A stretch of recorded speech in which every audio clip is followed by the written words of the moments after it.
Just remember this, Yahweh has a word for every season for you. Right now, whatever the situation or season you're in, there's something that the Lord would want to speak to you. And he has a word for the now, he has a word for the future. Oftentimes he doesn't give us the full picture, but little bits and pieces, but we have to be able to trust those.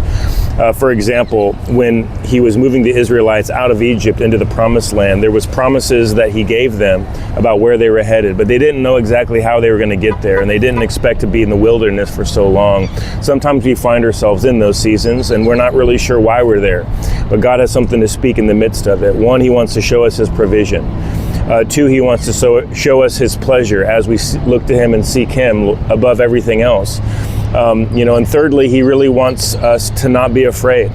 Part of going through the wilderness for the Israelites was breaking off the shackles of fear, of really the spirit of domination and control that had been over them for so long in Egypt, hundreds of years.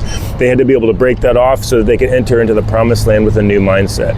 And so there is a promised land for you. You know, this morning I was asking the Lord, or this was yesterday evening, I was asking the Lord, I try to constantly, and not constantly, regularly do this. Lord, what are you speaking to me in this season, and where am I headed? And I really felt the Lord tell me this. He says, don't be afraid to take land.